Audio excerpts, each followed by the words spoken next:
یہ وہ کلمہ ہے جو مجھے اور آپ کو ملا ہے، لا الہ الا اللہ، یہ 1,24,000 نبیوں کا کلمہ ہے۔ میرے محبوب نے ارشاد فرمایا ہے افضل الذکر لا الہ الا اللہ، اللہ کے لیے یاد کرنے والا سب سے افضل ذکر وہ لا الہ الا اللہ ہے۔ یہ لا الہ الا اللہ اس بات کی گواہی دے رہا ہے کہ لا الہ الا اللہ پڑھنے والا اس کا غلام ہے، وہ نبی ہے تو اس کا غلام ہے، وہ صحابی ہے تو اس کا غلام ہے، وہ نیک ہے تو اس کا غلام ہے، وہ گناہگار ہے تو اس کا غلام ہے۔ اس لیے حدیث میں آتا ہے، اللہ فرماتے ہیں حضرت ابو دردہ اس روایت کے راوی ہیں، حضرت ابو دردہ کہتے ہیں حضور علیہ السلام نے فرمایا، اللہ فرماتے ہیں میں ساری مخلوق کا اکیلا معبود ہوں، میرے سوا کوئی دوسرا معبود نہیں، میں سارے بادشاہوں کا مالک ہوں، میں سارے بادشاہوں کا بادشاہ ہوں، سارے بادشاہوں کے دل میرے قبضے کے اندر ہیں، میرے کنٹرول کے اندر ہیں۔ فرمایا کہ جب میرے بندے میری اطاعت کرتے ہیں، میری فرما برداری کرتے ہیں، میں ان بادشاہوں کے دلوں کے اندر نرمی شفقت ڈال کر ان رعایا کے لیے مائل کر دیتا ہوں، منتقل کر دیتا ہوں۔ جب میرے بندے میری نافرمانیاں کرتے ہیں، میں بادشاہوں کے دلوں کے اندر سختی کو، غصے کو ڈال کر رعایا کی طرف منتقل کر دیتا ہوں، رعایا کی طرف مائل کر دیتا ہوں۔ پھر وہ بادشاہ اپنی رعایا کو تکلیف دیتے ہیں، سزا دیتے ہیں۔ پھر اللہ فرماتے ہیں میرے بندو بادشاہوں کو بد دعائیں نہ دو، بادشاہوں کو گالیاں نہ دو، بلکہ میرے سامنے تم بیٹھ کر گڑ گڑا کر مجھ سے دعا مانگو، میں تمہارا رب اکیلا تمہارے لیے کافی ہوں۔ بادشاہوں کو گالیاں نہ دو، یہ میرے اور آپ کے اعمال کا فیصلہ ہے، فیصلہ آسمان سے ہوتا ہے اور اعمال کی بنیاد پہ ہوتا ہے۔ میرے اور آپ کے اعمال اللہ کے سامنے پیش ہوتے ہیں، ان اعمال کی بنیاد پہ میرے اور آپ کے لیے فیصلہ کیا جاتا ہے۔ میں اور آپ اللہ کے دربار میں جیسا عمل پیش کریں گے، میرے اور آپ کے لیے فیصلہ بھی اسی طرح ہوگا۔ یہ کیسے ہو سکتا ہے میں نماز نہ پڑھوں میرے لیے اچھا فیصلہ ہو جائے؟ یہ کیسے ہو سکتا ہے میں حرام کھاؤں میرے لیے فیصلہ ہو جائے، بار کروں میرے لیے اچھا فیصلہ ہو جائے؟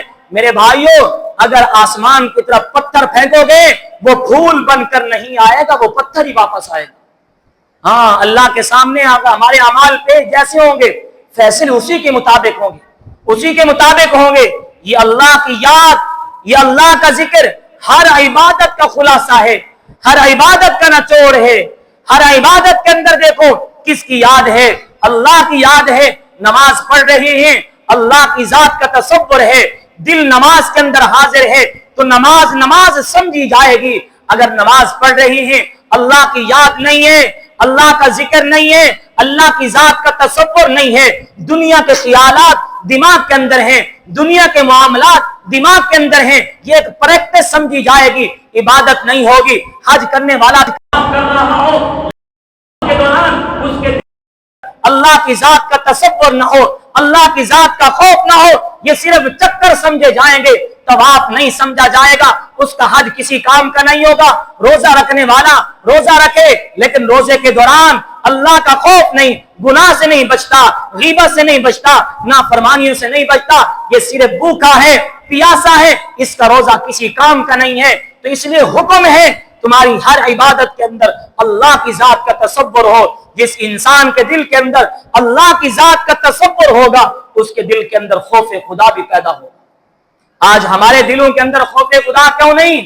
ہماری محفلیں اللہ کے ذکر سے خالی ہیں، اللہ کے ذکر سے خالی ہیں، ہمارے دل اللہ کے ذکر سے غافل ہیں۔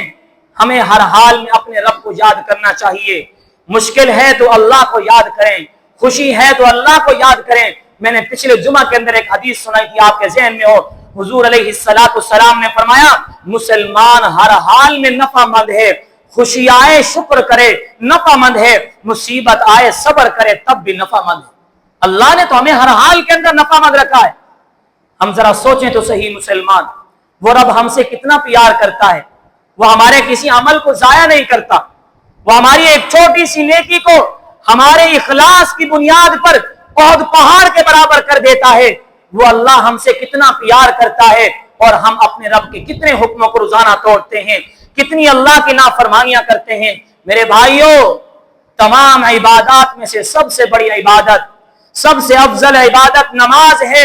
مسلمانوں اگر نماز پڑھ رہے ہو 5 وقت اللہ کی دربار میں حاضری ہوتی ہے, 5 وقت رب کو سجدہ ہوتا ہے, خدا کی رب سے بڑی امید ہے دیتا ہے. ہر نماز کے ٹائم انسان کہتا ہے ربنا اغفر لی, ربنا اغفر لی, ربنا اغفر لی, اللہ مجھے معاف فرما دے, اللہ مجھے معاف فرما دے. یہ بات تو آپ بھی جانتے ہو, انسان اپنے رب کو دل سے بلائے یا بھولے سے بلائے, رب فوراً جواب دیتا ہے. سنم سنم کہنے والا, یا سنم سنم کہنے والا بھول کے کیا کہتا ہے, یا سمد کہتا ہے.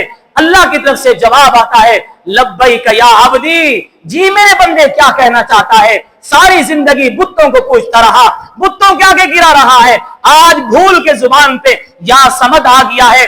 فرشتے بول اٹھتے ہیں یا باری تعالیٰ, بھول کے بلایا ہے, دل سے نہیں بلایا, محبت سے نہیں بلایا, پھر کیوں جواب دیا ہے. اللہ فرماتے میرا بندہ مجھے بلائے, جیسے کیسے بلائے, میں جواب نہ دوں تو مجھے رب کون کہے گا, مجھے اللہ کون کہے گا.